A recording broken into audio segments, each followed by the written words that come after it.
Teresa here. So today we're gonna talk about the very famous topic in internet and everywhere. Makikita naman natin sa YouTube na laging nag-trending yung mga videos na 10-step skincare routine, budget skincare routine, updated skincare routine, my skincare routine, everything skincare. So today we're gonna talk about everything skincare. So the first thing that we're gonna talk about is the thing that YouTubers always tell us before mag-start ng skincare routine videos. This is yung it may have worked for me pero for you it wouldn't because guys, we have different demands.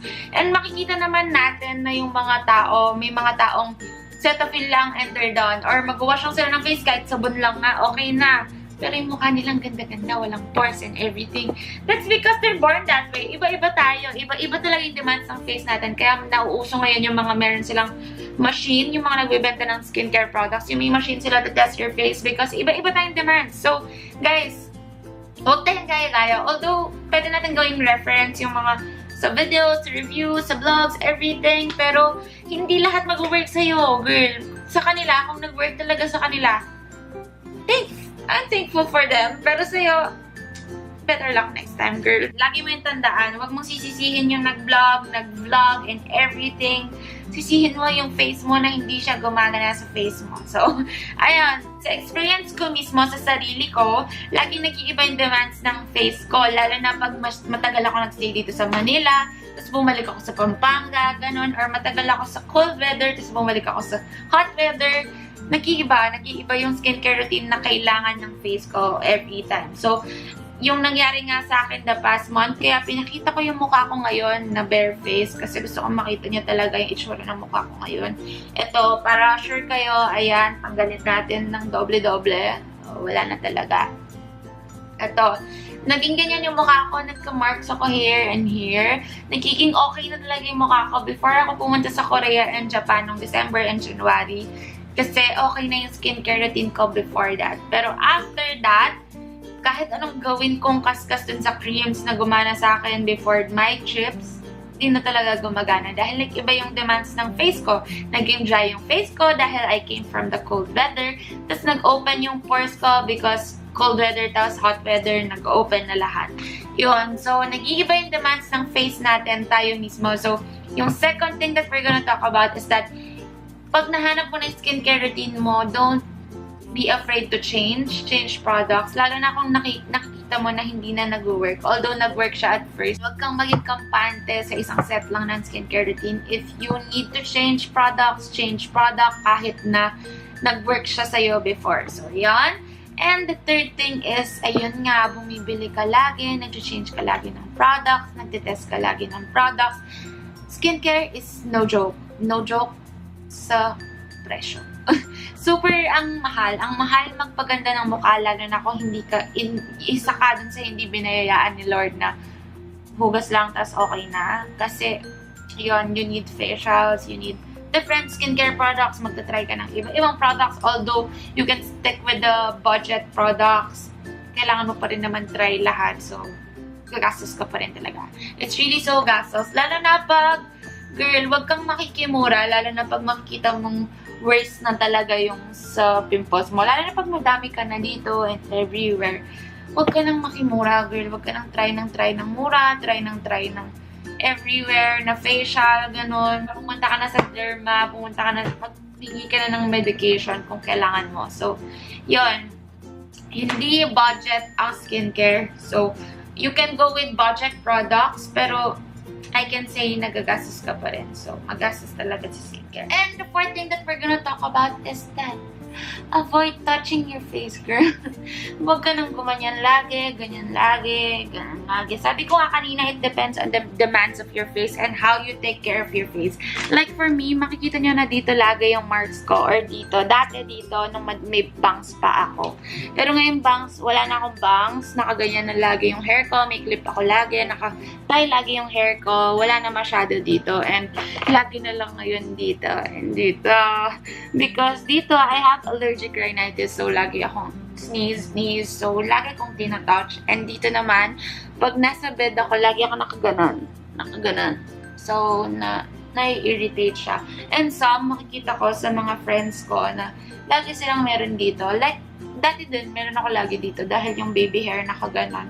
So, I really always tie my hair like that para maiwasan na nasa face siya. And some of my friends pa, lalo na yung mga working, laging nasa phone, ganon. Madami sila dito. Kasi pag sinasagot yung phone, and lalo na hindi sinasanitize yung phone, you always have to sanitize the phone.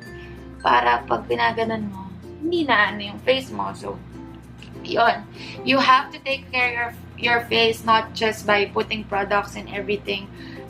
Dapat sa daily activities mo, iniiwasan mong i-touch yung face mo, lalo na kung mahawak kang pera or something dirty, tapos i-touch mo yung face mo, super no-no.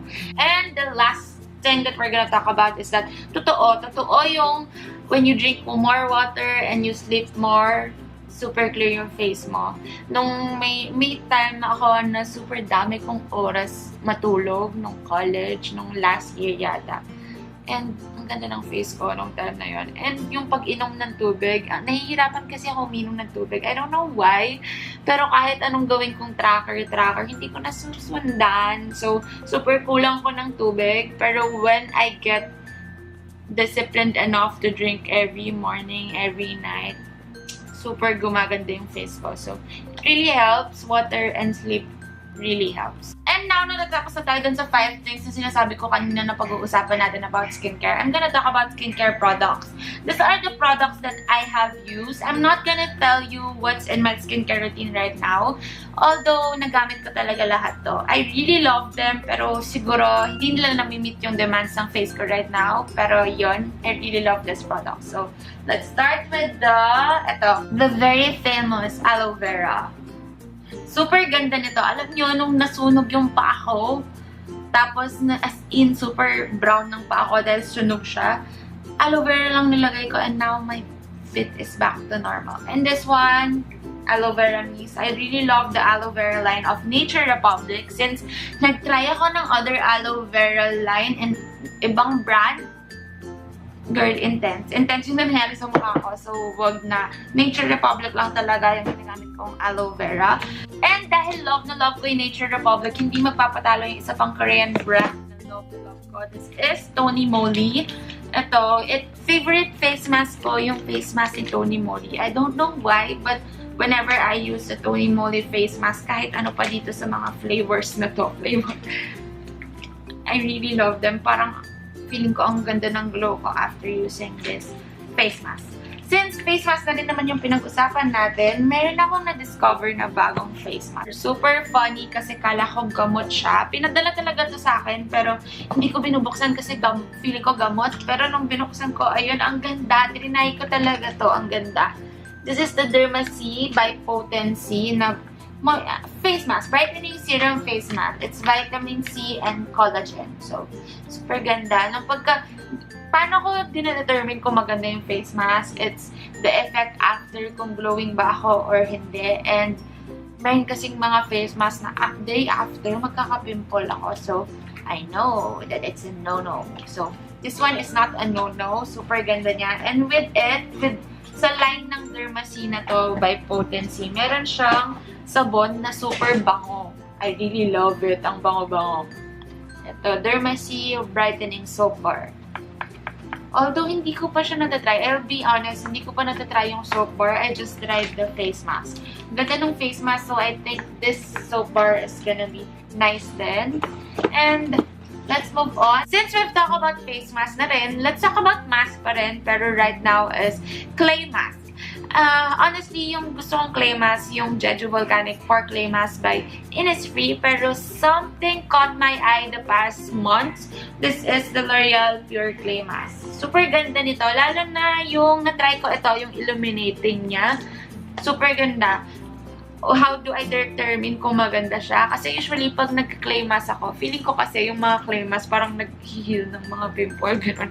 So, ginagawa ko, kasi diba, pag nagpapa-facial ka, after mong mag-prick, gano'n, dun ka mag-clay mask. So, ginagawa ko, pag meron ako na-prick sa pimple ko, dun ako mag-clay mask. So, paano niya ito-determine kung okay yung clay mask or what? Pag na-dry yung na-prick ko, it's a good clay mask. So, I I really love this new clay mask by L'Oreal, the Pure Clay Mask. Tapos, let's move on ngayon to, ano ba? Eto, meron pa tayong isang mask pala. This is the Milk Pill Cream Mask by Althea. I'm super surprised by this one since at first I didn't wanna try it kasi ang cute. Ang minimalist ng ng packaging. Kasi nagda-doubt ako sa mga ganito. Yung mga feeling ko ang ganda ng packaging for me. Kasi parang madami kasi akong products na na-try before na maganda yung packaging. Pero pag tinanay mo, your face is not maganda. So, yun. Na-try ko na to. Ang ganda-ganda. So, I wanna share it to you guys. The Milk Pill Cream Mask. Ganito yung itsura niya. Pag lumabas to, para siyang pag lumabas siya, ganito siya. Para siyang lotion actually. Yan. Ang ganda nito. Super parang ang smooth-smooth ng face mo. Para ka talagang naligo sa milk pag ginamit mo tong mask na to. Super ganda. Tapos, now, let's move on. Since tapos na din naman tayo sa mga mask. Let's move on to, anong una natin? Cleansers. Let's move on to cleansers. The first one is this one. Neutrogena Deep Clean Cleanser. Madaming variants tong Neutrogena Deep Clean line. Meron tong mga moisturizing, ganon, and everything. Dami nito eh. Naalala ko madami to. Pero, I like the Acne Foam Cleanser since acne prone ang mukha ni ate girl. And, nung una, ayaw ko talaga yung Neutrogena. Pero kasi, it worked. It actually worked for me when I was in Pampanga. But every time I'm here in Manila, I don't know why it's not working for my face. Pero, it's working. Let's move on to another cleanser. This is the very favorite cleanser of everyone. This is Cetaphil. And kaya ako ito sinama kasi nabigla ako nung may oily skin cleanser pala ang Cetaphil. So, pag hindi ka dry skin, pwede kang mag-oily skin cleanser pag oily-oily na ang face mo. So, it's really practical to have a big one na gentle skin cleanser. Tapos, pag medyo oily na yung skin mo, mag-oily skin cleanser ka na. So, galing. Ang ganda. Hindi ko alam na may ganun. So, I was really shocked. And with those products, favorite ko din itong gentle cleanser. Pag madami na akong pultik-pultik sa sa balat, lalo na sa likod ko, dito ko, and everything, Cetaphil yung ginagamit ko since nung bata ako, nagka-something ako na hindi ako pwede ng scented soap and everything. Hanggang ngayon, actually, hindi ako nagsisafeguard and everything kasi masyado siyang matapang for my skin. So, Cetaphil is the answer for sensitive skin. Let's move on to another Cetaphil product since nandiyan na lahat ng Cetaphil. Pakita ko na lahat. This one, the Gentle Skin Cleanser Cleansing Cloth. Gentle Skin Cleansing Cloth. So, ito. Super galing niya magtanggal ng makeup kasi I really love it. Although I don't know how much this is kasi diba usually mahal ng Cetaphil.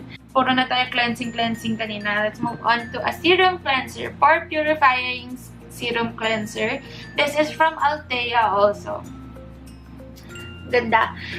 In fairness sa Althea, ang sketchy kasi nung una, for me, I'm honestly gonna say this, na ang sketchy ng mga Althea exclusive products for me nung una. Pero, I took the risk and tried everything. Ang gaganda. It's not sketchy siguro dahil yung Althea, it carries so much brands. Pinag-aralan talaga nila yung nilalabas silang products. And now, malapit na tayong matapos. Dalawang set na lang to na papakita kong products sa inyo. This one is the Snow product that I have.